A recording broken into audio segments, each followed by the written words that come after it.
Ladies and gentlemen, welcome back to IITC channel. This is Ved Prakash Singh from IITC. Guys, today we are going to see a very typical critical health related issues during or exposure of noise. We will see health effects of noise.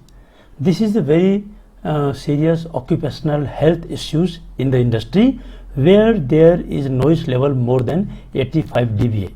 What is 85 dBA? This is a TWA or TLV as per ACGI, American Conference of Industrial Hygiene, NIST, ACGIH, correct? So guys, now we are going to see the following topics, but not limited to. Is noise hazardous to health? This you need to understand during the session. I will be definitely share with you.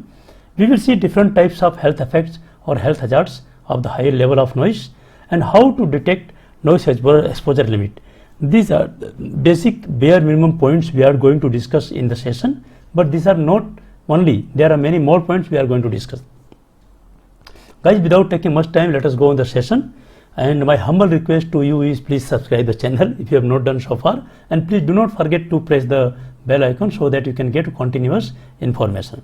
And you may please send this link to your health department, your safety department, or your occupational industry health and hygiene department, or your worker, or your subordinates, or your colleagues.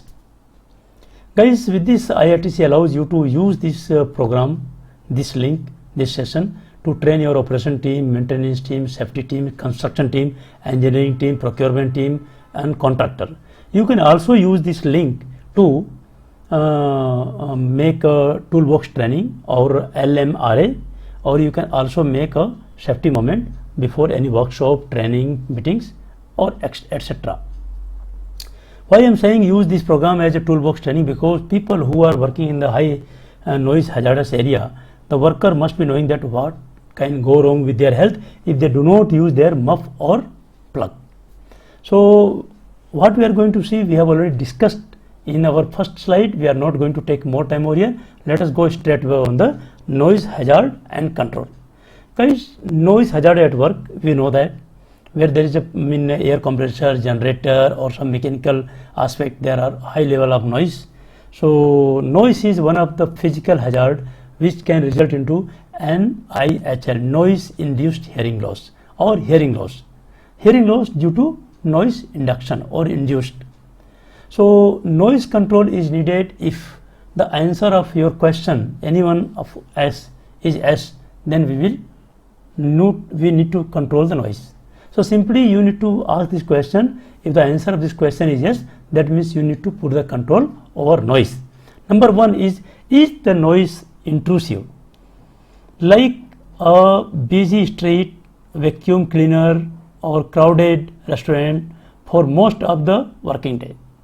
So do you think in the busy street or vacuum cleaner is running or crowded restaurant most of the working days of your occupational working? Now second is, if the answer is yes, so definitely you need to control the noise, or you need to have some kind of PPE. Second is, do you raise voice to carry out a normal conversation when about 2 meters apart? If you are in the plant, if you are at the site, are you increasing your voice to do a normal conversation if you are 2 meters away from each other? If the answer of this question is yes, so definitely you need noise control. The next is, do you use noisy powered tool, machinery more than half an hour or each day? If you are using noisy equipment like drill machine, grinding machine, or any other machine more than half an hour each day, correct? So if the answer of this question is yes, so definitely you need noise control. Do you work in a noisy industry like construction, demolition, repair, woodwork, plastic processing, engineering, textile, fabrication, forging, pressing, or stamping, paper, board making, or bottling, or foundries, or in DG plant or compressor plant? So if the answer of your question is yes, then you need to control the noise. How we need to control the noise or how you need to control the exposure, that we will see later on. Now next is, are there noises due to impact of such hammering, drop forging, pneumatic impact? If the answer to this question is yes, you need to control the noise. I hope you understand there are simple questions, you need to answer it. If the answer of the question is yes, that means you need to do something to control the noise.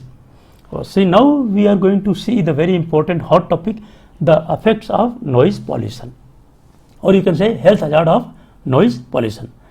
First thing, respiratory agitation.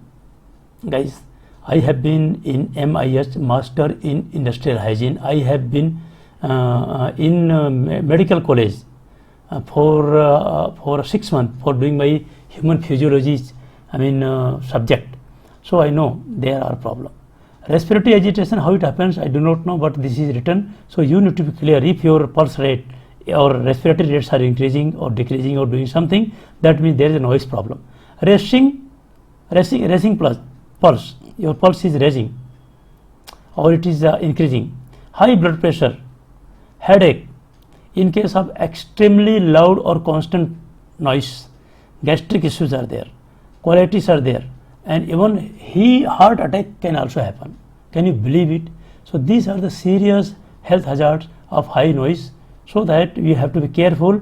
If you feel the question are answered and if you get the positive yes answer, that means you need to put control measures either to stop the noise or prevent noise or put the PPE.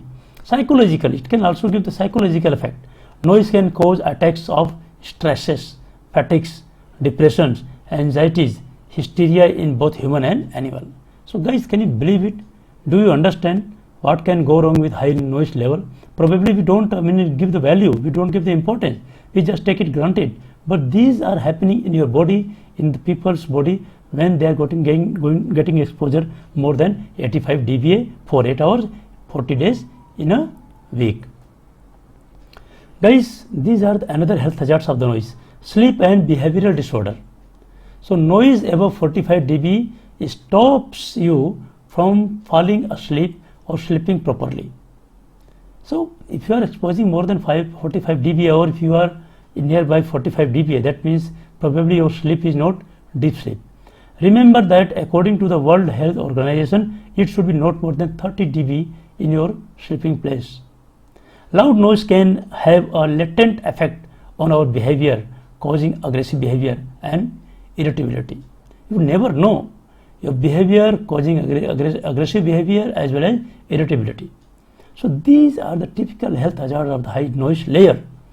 Memories and concentration. Noise may affect people's ability to focus, which can lead to low performance over time. It is also bad for memory, making it hard to study. So guys, high noise level has got very many impacts. So we should not take it lightly. We should not take it granted that nothing is going to happen. We have to be very, very serious. In the first slide we have seen the question. If the questions are answered in yes, so definitely you need to put your control measures. Noise measurements and limits. How we do measure the noise? Noise measurement tools is SLM, sound level meter are there. There are some dosimeters are available to find out the total dose of a worker from one place to another place over a day, over a week, over a month. So noise is measured basically in decibel, which is known as a dB. D is a small, B is a capital. Ensure levels are defined in the terms of daily noise exposure and peak noise exposure.